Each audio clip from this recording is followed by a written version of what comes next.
The Bliss Business Podcast, the show about empathy, connection, and consciousness in business. Today's episode is brought to you by Zero Company, your paid search, social media, and programmatic ad experts. What was that? Ash got baby Grogu over his shoulder. Was that him talking? Yeah, that was Grogu.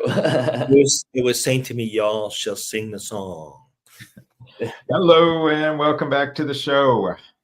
Did you know that since 1978, CEO pay at top companies is up over 1,000%? Well, average worker pay is up only 24% during that time. We're breaking down CEO compensation on today's show. I'm Stephen Sakach here again with Tullio Siragusa and Ash Maher. Hey, guys. Hello. Last month, a report came out. So we're reading reports from the Economic Policy Institute, so you don't have to. But last month, they reported that CEO pay actually declined last year, but it has soared 1,085% since 1978. Well, as I mentioned, typical worker pay rose 24%. This is just looking at the top 350 firms in the US. So if you go back to 1965, so 60 years ago, CEO pay at the time was 21 times the typical worker. In 2023, that was 290 times, and that was down from 400 times the typical worker. There's a graph that went along with this report, and you can kind of see CEO pay edge up slightly in the late 70s before it doubled in the 80s, setting the table for the dot-com boom of CEO compensation, and things have never been the same. So what happened in the past 60 years? There are some key things that set the table for this and left worker compensation behind, and that's what we're going to talk today about. So Tullio, let's go over some key moments and trends that contributed to this rise in CEO wealth concentration. Take us back to the 70s where we've got bell bottoms, disco, gas guzzling cars, three-piece suits, and those wide ties. What happened in the corporate world besides that? Well, you know, someone comes out with a brilliant idea and everybody just follows along. So in this case, Milton Friedman's doctrine. In the 1970s, economist Milton Friedman famously argued that a corporation's sole responsibility is to maximize profits for the shareholder. And everyone followed suit on this. So this shifted corporate focus from stakeholder focus, which included employees, community, and the environment, toward shareholder returns, justifying increasingly large executive pay and aggressive cost-cutting measures. So it became all about you get rewarded for generating shaurholder value. At what expense? Well, you know, we have a whole history of things that have happened. We talk about this a lot. We could dig into all that came out of that. And then in the 1980s, stock options as compensation was introduced, as if it wasn't enough to have a huge paycheck. Let's give piece of the pie, which creates even greater return for these CEOs. But so these stock options based on performance became a thing as well. Now, while it was intended to align a CEO with the company's best interests, it also encouraged short-term profit maximizing behavior, such as, you know, just making the profits at all costs, you know, even if you have ethical practices, you know, whatever it takes to make your bonus. You know, that's kind of what drove a lot of the behavior. So yeah, we talk about those two things a lot. Is that you know, that single shareholder purpose and how many issues come up from that. And then we also talk about that short-term incentives for CEOs and how a lot of that can just cause a lot of problems. So mid-1970s, you begin to see that CEO compensation start to creep up, outpace employees a little bit, but it didn't really start taking off until the 80s. Ash, what's going on then? We've got MTV, we've got big hair, neon clothes. And we had an actor for a president, right? We had Ronald Reagan coming in with deregulation and essentially getting the government's hands out of business, right?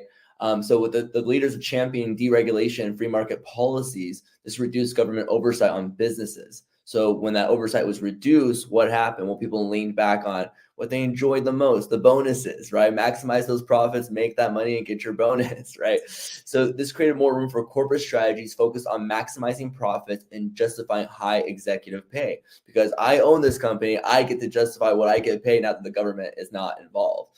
And then additionally, we have globalization that occurred, right? So as companies globalize, they face pressure to compete on a global scale. So the bigger is better mentality took hold.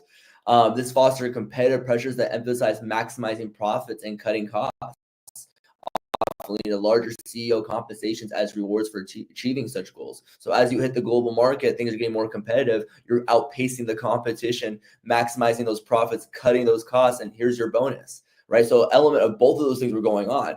Deregulation from the government, as well as a massive competitive market where, again, the focus leading back to the 70s was maximize those profits. And they just leaned back and like, hey, let's hit that hard. And that's pretty much where the disco, transitions into towards the 90s. So, and then in the later part of the 80s, we saw a rise in leverage buyouts. And this is often pointed out of where the dam really broke. So private equity firms began using LBOs to acquire companies, and they often would restructure them aggressively to boost profits before selling them off. CEOs of these companies, kind of learned from this model and started prioritizing cost cutting and short-term profits to attract, investor interest, and then which often translated into higher compensation packages for them. And this is where you see the junk bonds used for financing these deals come in. And now there was this single incident that people point to as being the thing where the dam broke for CEO greed. And if you haven't seen the movie Barbarians at the Gate, I recommend it. It's older. It's got James Garner, Fred Thompson. I highly recommend it. I just read the book. And so this is often pointed out as kind of the single incident. It's the RJR Nabisco buyout in 1988. And so this was the largest LBO at the time. It was about $25 billion. May not seem as much now, but back then it was just massive. And so it garnered all this immense media attention and publicity. And then as part of this, the CEO then, F. Ross Johnson, had this massive compensation package in there that was made people kind of even blush at the times. It was just sort of this embarrassing thing that they're like, man, if this ever gets out, it's going to cause trouble. There's going to be some bad publicity on it. But they went ahead and pursued it. And of course, eventually it got out. And people are like, whoa, you can make that kind of money. It just kind of set the bar really high. One thing I noticed throughout that book too is they documented everything really detailed, like all the board meetings, the conversations, everything. And they almost never talked about how their actions would impact the employees.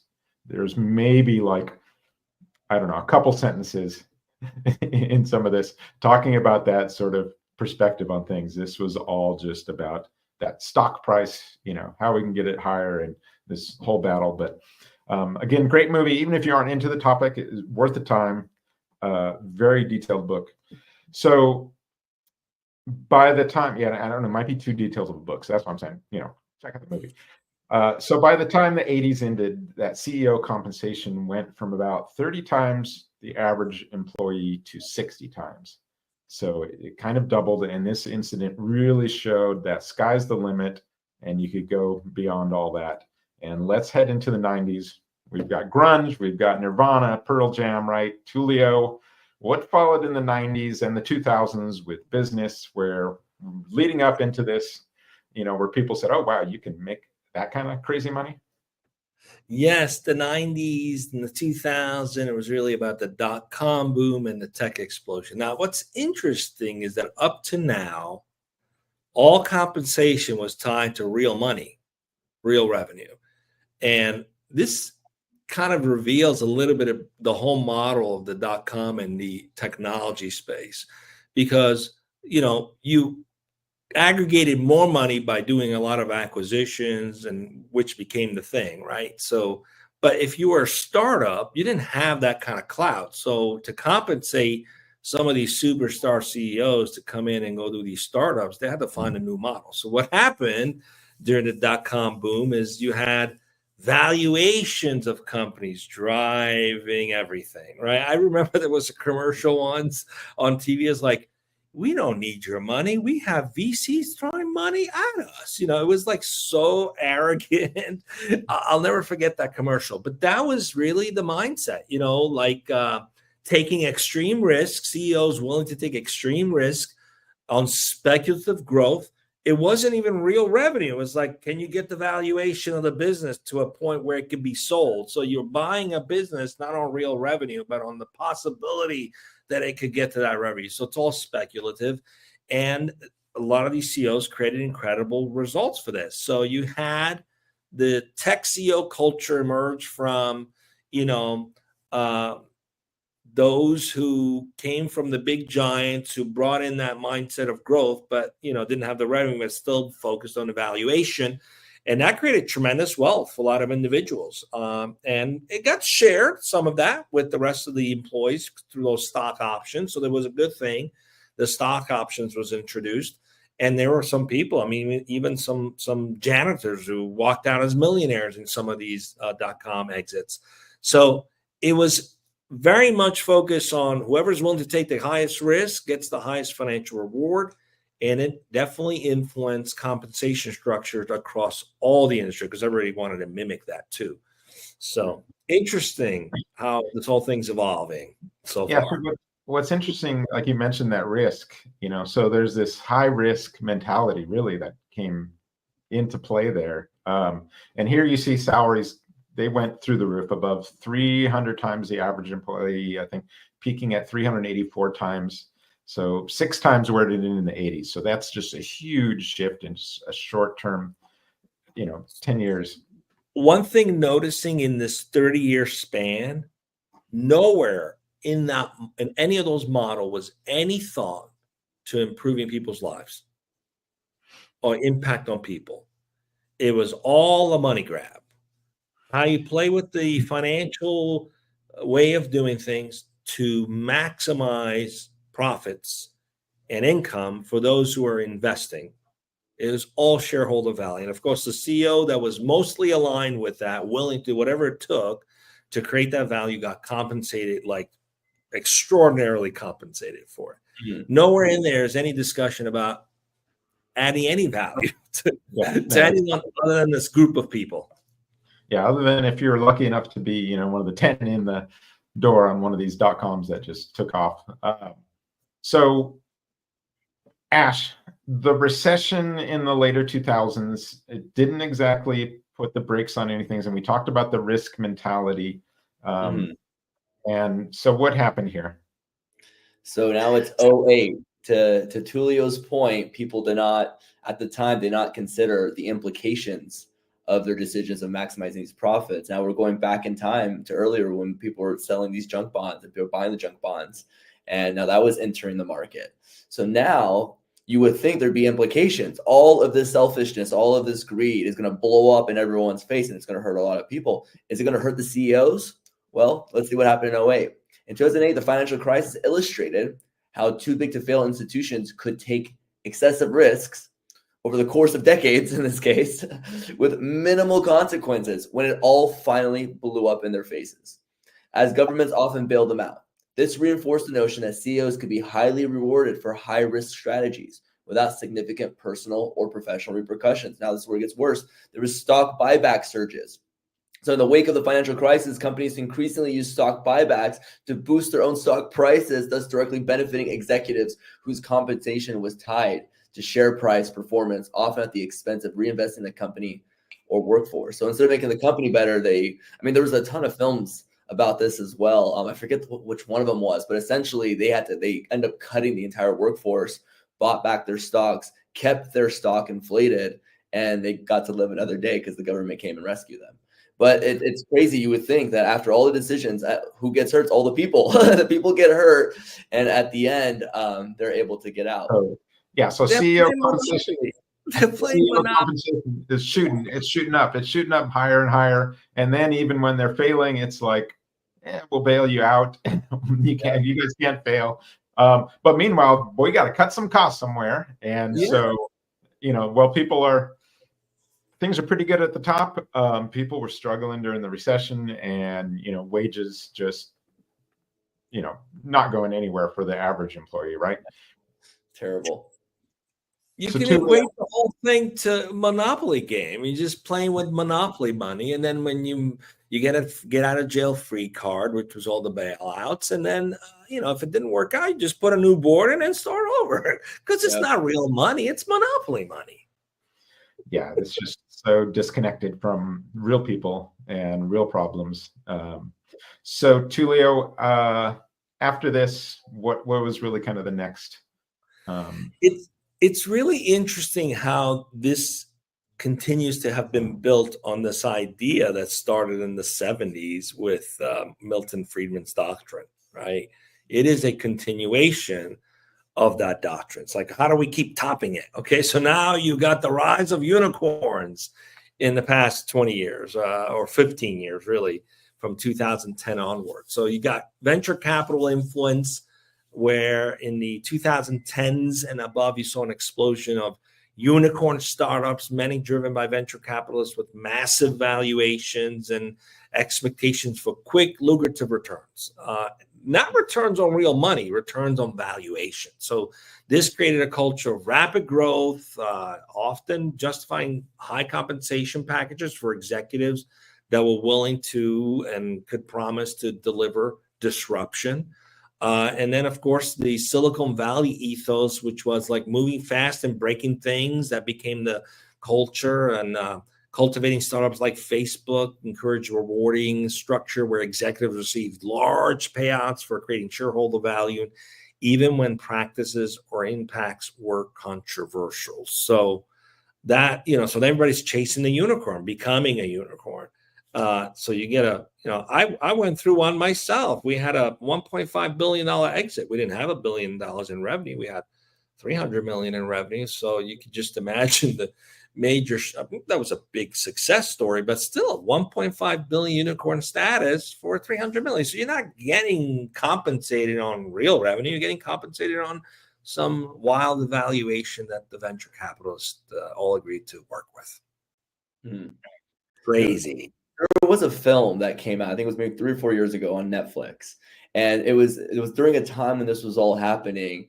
And they were talking about how you can go up there and literally talk about the craziest app with dummy data. In this case, they were promoting a dream app that didn't exist. And he was able to inflate based on his storytelling capabilities to get the venture capitalists to come in and buy into his dream app. But a lot of that was happening. People were trying to capture those unicorns. And really, these visionaries were storytellers, right? And trying to create a vision of something that was not even really there. And dummy data. We covered Theranos. I mean, that was a dream teller, storyteller. The whole thing was predicated on nonsense. Oh, yeah, absolutely. That's kind of this next area, right, Ash? After what Tullio was just talking about, is now we get this rise of celebrity CEO kind of culture, right?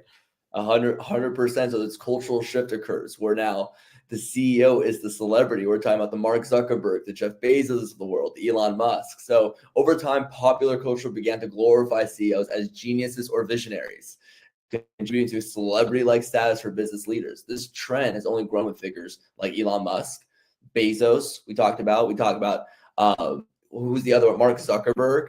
Even these guys in the media world, the Grant Cardone, Tyler, they're all geniuses, right? And they're all their own personal brand, and they're all big and mighty. And so the personal brand is tied to their company. So now you're really, when you're in that business meeting, it's about this person a lot more than actual stuff. I kind of think of like Arrested Development, and he had, what was that called, his face block app or whatever. And so they thought of him as like some kid genius and just throwing money at him without any real you'll figure it out. We know that sparked up a whole hustle culture too, of people wanting to be the next billionaire and pushing and raving about getting up at 4 a.m., working 24 hours a day, 7 days a week, because they want to become the next celebrity status entrepreneur. how awful was it, those gurus that are taking pictures in private jets, and those jets are not even flying anywhere. They're just taking pictures of them because they're trying to use the media at the time to portray that they have all this success. So media influence, the portrayal of wealthy CEOs in media, and the normalization of high compensation as a metric for success contribute to the expectation that successful CEOs are those who amass great personal wealth. So it was really painting this picture that you're not just a CEO who does right by your people, who has created great value. You're also flying in jets. You're being followed around by cameras. You're doing all this and that. And that created a whole new character of what a CEO is, which again, inflate. They're able to ask for more money. You know, hey, I'm famous. I'm a celebrity. I'm Gary Vaynerchuk. You know, so costs $200,000 to do a virtual call with you guys, which is, by the way, a reality. He charges around $100,000 for a virtual call. So it's things like that. You know, when you talk about the transformation with media involvement. I'm way underpriced, man. Right? Yeah, you just go viral, you know, just jump on, just something crazy, go viral. And now you're gonna get Tullio in some jets and in front of some cars and mansions. That's it. Tullio live the high life, the rich life. So so what has really changed for the better here after all this? It got worse. Like 24% growth for the average worker wage is ridiculous. I mean, and we're talking, 400 times now the average worker salary here with CEOs versus 24%. And we're telling them, hey, just, you got to work harder. You got to hustle more. You got to do this and that. And people now can't afford rent that's going way up.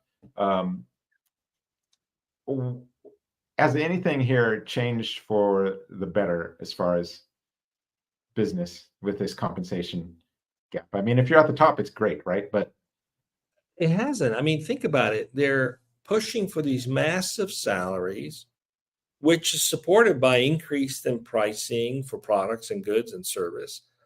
But you're keeping the employee base way down or disconnected from that. So you're the very same products and services you're increasing the rates for to maintain the compensation for the executives are making it difficult for your own employees to survive. It's actually a thing that's going to collapse. It's not sustainable because you're alienating the very people that are creating that success by starving them.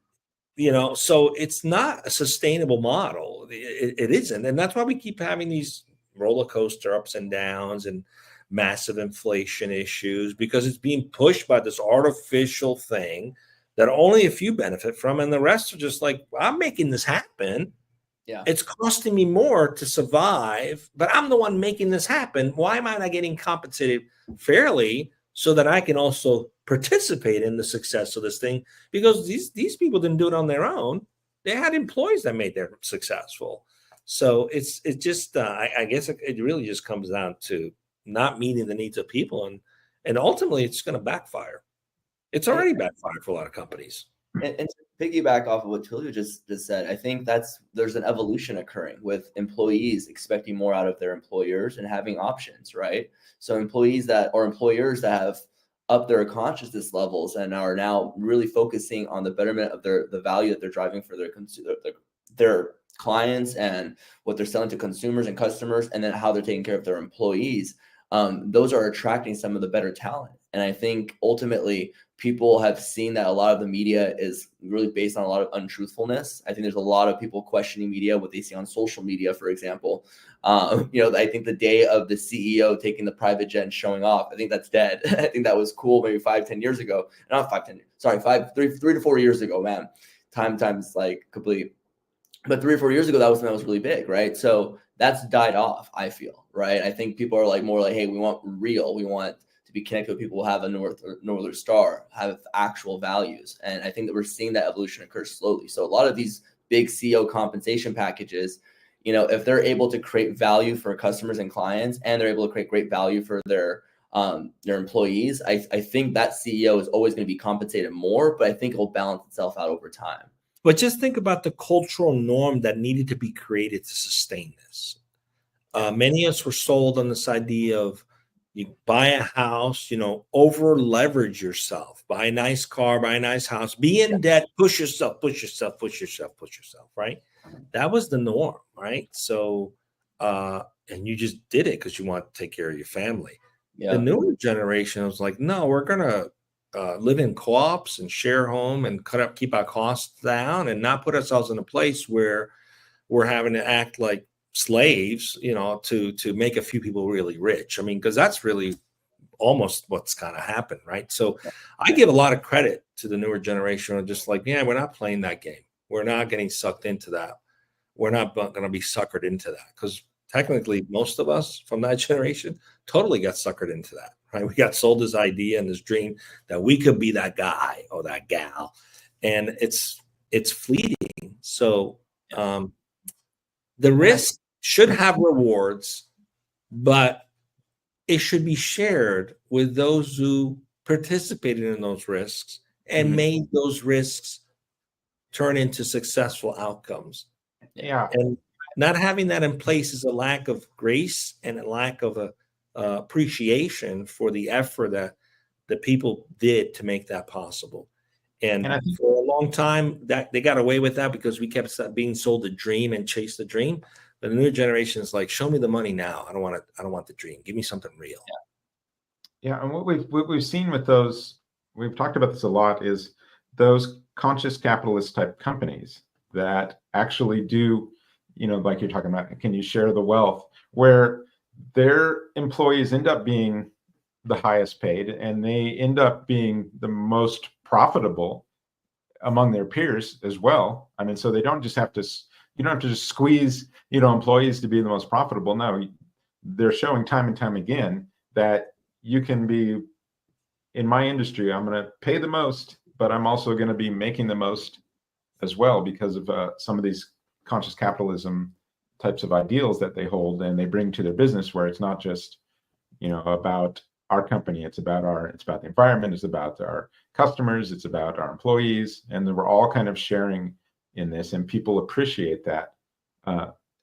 And so in conscious capital, in the book, I think they talked about, maybe it was Whole Foods, and they proposed what it was like a 21-to-1 CEO salary compensation, something like that, which really goes back to that, 1965 ratio back there, to where it was before all of this stuff that we just talked about,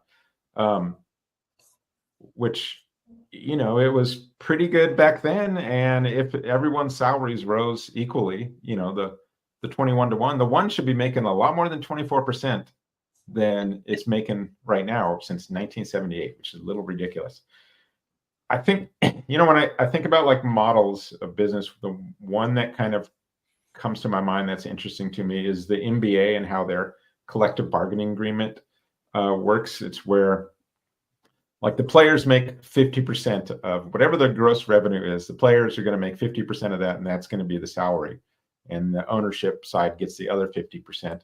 And, that's got to go to, obviously, running the arenas and things like that as well, and the marketing and all that stuff. But it gets really interesting because as they sign these better contracts and they're, better ambassadors for their business, they're all making more money along the way. They all share in that growth. And it's not just, the players having a static salary during this growth, which is what we're seeing in all these other companies, is that the employees have this really static growth, where up top it's just gone through the roof, and it's not this shared principle. And I mean, that's taken, for the NBA, that's taken a lot of back and forth with the players union and the owners, and becomes this really interesting part of the actual game of basketball in a way, is because you can only afford so much, and here's your chess pieces to play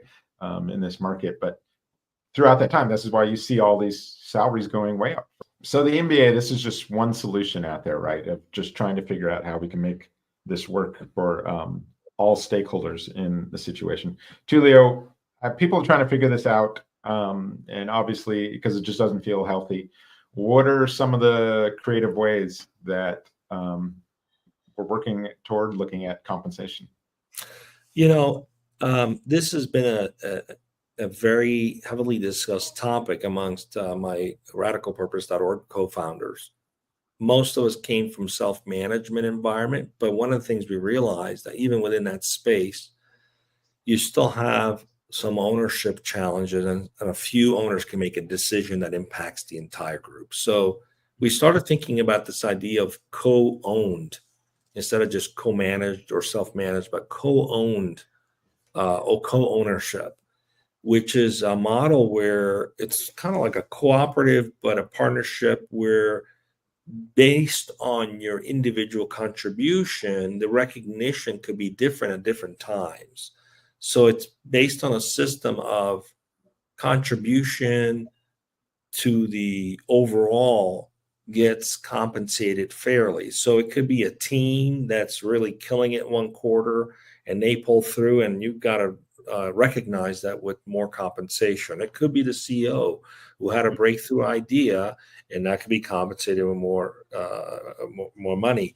But it's creating a model where you are working as a group, as a team, as co-owners to the success of fulfilling the company's purpose, which this only works if you have a good purpose in place too.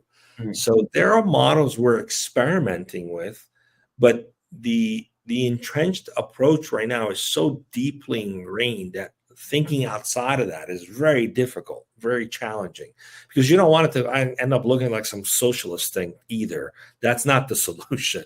Yeah, so you still want like the free market to be people.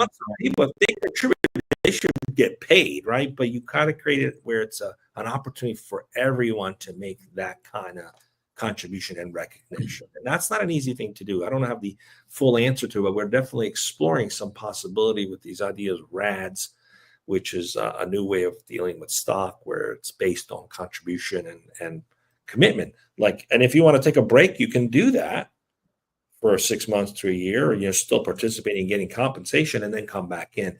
There's new models that I think are worth exploring that still generate significant results and value, but do it in a way that everyone benefits from it who's actively participating. Yeah, I wonder if at what point the salary, what's the wage divide here? If the ratio becomes, what's too much, where it's like the government is going to be like, okay, this is just too much. And they're going to come in and say, hey, from this sort of, if you're making this amount of money at your business, then here's the ratio for CEO salary compensation. And this is what it's going to have to be. And you get this sort of government restrictions on things in there. I know they're trying to do it with like personal income tax as well, but it feels like at some point there's probably a, that's too far kind of thing. And then if we don't find some sort of solution prior to that, you may end up with a solution that really isn't in the best interest of anyone. Yeah. Here's an idea. Instead of paying that excess tax, just distribute some of that money amongst those employees who are on the lower percentage of tax brackets and help them out a little bit, because you're going to give up that money anyway. Might as well give it to the people that work there. Tullio, I got my earnings report coming up, and I've got, and I need to hit my marks, or I'm not going to get my big time CEO salary bonus, right? I know, but you're going to be paying through the roof on taxes on that big salary bonus. So just share it with the rest of the team. Why lose it to the government? Lose it to the rest of the people. But that hasn't motivated them yet to do anything about it. Because the taxes haven't, the implication hasn't been. There's always a loophole, right? I'm suggesting make the loophole, but the people, give it to the people. I mean, and again, we're talking about like very large corporations in a lot of this. It's not like the small business where, they'd be like, I wish I could have a 21-to-1 salary. But I think people are becoming more aware of this CEO employee pay gap. And so it's just going to become more and more of an issue. And I don't know that there's obviously a solution out there that's working for anyone that's really well known right now. Right. So there's going to be solutions that are going to come along, and people are trying different things right now. But if something doesn't come along soon, I think It's We're not gonna going to be easy.